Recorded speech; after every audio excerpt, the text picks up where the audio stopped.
On Thanksgiving Eve, 1971, a man walked onto a Boeing 727 in Portland, Oregon. He carried a briefcase, wore a business suit with a clip-on tie, and introduced himself with a ticket purchased under the name Dan Cooper.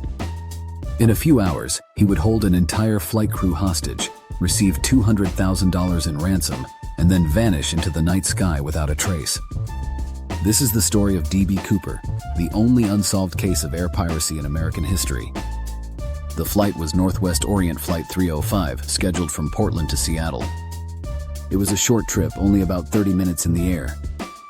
Witnesses later described Cooper as a man in his mid-40s, with dark hair, brown eyes, standing around 6 feet tall, polite, calm, and never once raising his voice. Shortly after takeoff, he handed a note to one of the flight attendants. At first, she thought it was just his phone number. But Cooper leaned toward her and quietly said, "Miss, you better look at that note. I have a bomb."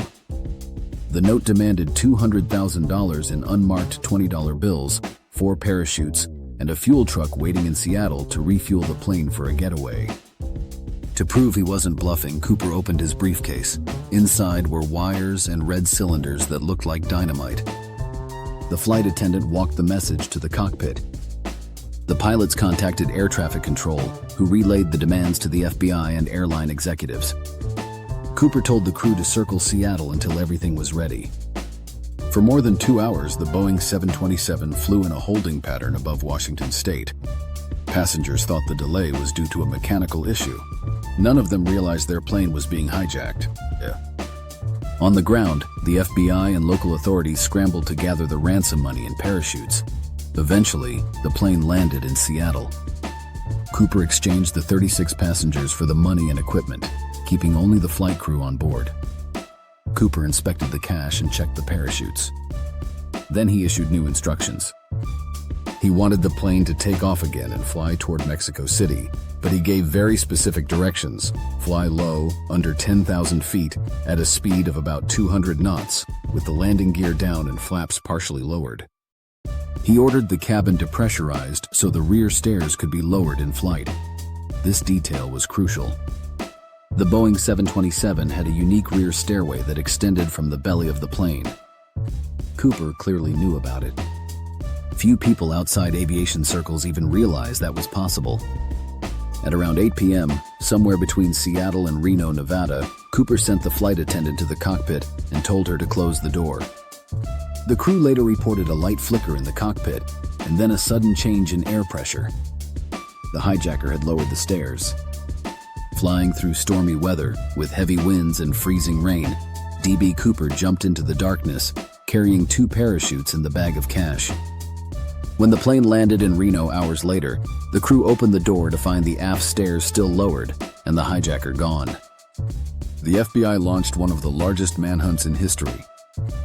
Hundreds of agents, soldiers, and volunteers combed through forests, rivers, and mountains in Washington and Oregon.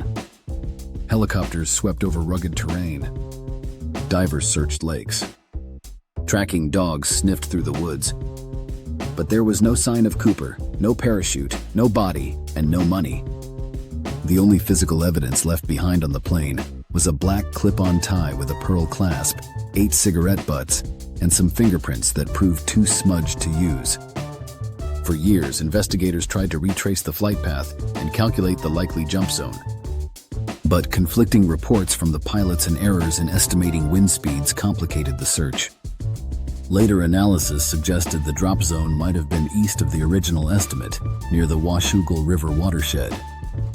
But the forests were dense, the weather that night had been severe, and the odds of surviving such a jump seemed slim. 9 years later, in 1980, a breakthrough appeared. A boy digging on a riverbank near Vancouver, Washington, found 3 bundles of decayed $20 bills. The serial numbers matched the ransom money given to Cooper.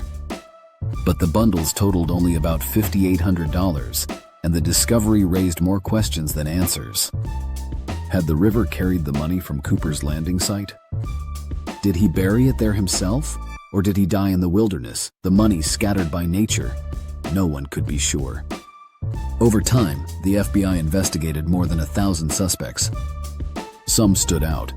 One was Richard Floyd McCoy, a Vietnam veteran and former Army pilot who hijacked a plane in a strikingly similar fashion just 5 months after Cooper. He demanded $500,000 and escaped by parachute but was caught days later.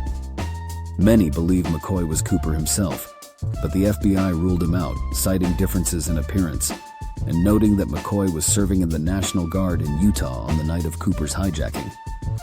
Another suspect was Robert Rackstraw, also a veteran with experience in parachuting and explosives. Rackstraw was a colorful character who lied about his military record and was linked to various crimes. A group of amateur investigators became convinced he was Cooper, but the FBI dismissed him as well, saying there was no concrete evidence. Others included Dwayne Weber, who supposedly confessed on his deathbed, saying, "I am Dan Cooper." His widow later claimed he had nightmares about leaving fingerprints on a plane. But DNA and fingerprints didn't match. William Gossett, a military man obsessed with the case, also emerged as a suspect, but never tied directly to the hijacking. Dozens of others, each with tantalizing hints, strange alibis, or loose connections, were proposed over the years. Yet none provided the proof the FBI needed. There were even clues on the tie Cooper left behind. In the early 2000s, forensic scientists examined it under a microscope and found traces of titanium and other rare particles. These suggested that Cooper might have worked in the aerospace or electronics industries, where such materials were common in the 1960s and 70s. But the lead didn't yield any suspects. The cigarette butts, once the best chance for DNA, were lost or destroyed during the early investigation. By 2016, after 45 years of chasing dead ends, the FBI announced it was suspending active investigation of the case, though they still accept evidence from the public. Some theories argue that Cooper never survived the jump. The weather was harsh, the landing zone remote, and he wore only a business suit and loafers. His parachute may have been poorly chosen, and he carried no survival gear. The odds of a safe landing were slim. Others argue he knew exactly what he was doing.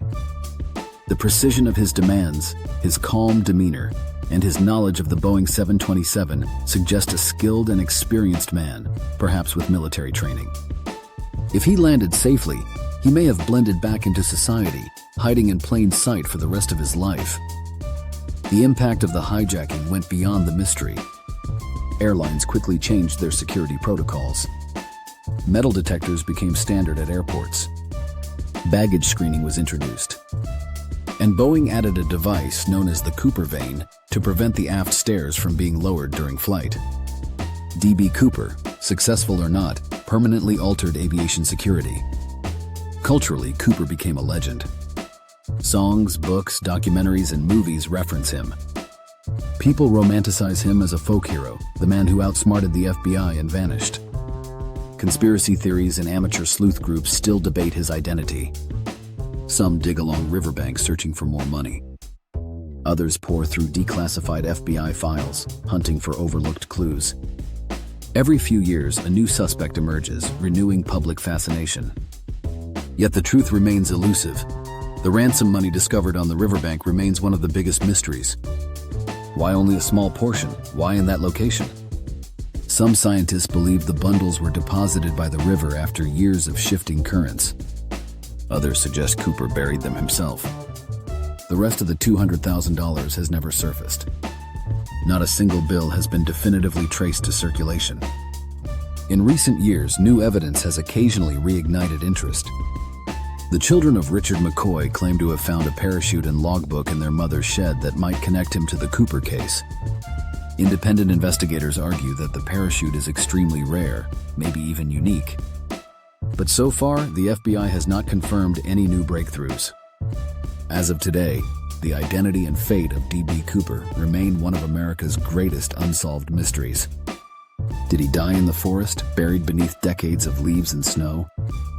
Did he walk away with the money and live out his life quietly, laughing at the world's obsession? Or was he caught in another crime, his secret lost to time? What we do know is that Cooper changed history. He exposed vulnerabilities in aviation security, triggered reforms that still affect how we fly, and carved out a permanent place in American folklore. More than 50 years later, his legend continues to grow. So who was D.B. Cooper? A reckless criminal who perished in the woods? A brilliant mastermind who pulled off the perfect crime? Or simply a man who got lucky once and disappeared into history? Until the final clue is uncovered, the mystery of D.B. Cooper will remain in the clouds, forever unsolved.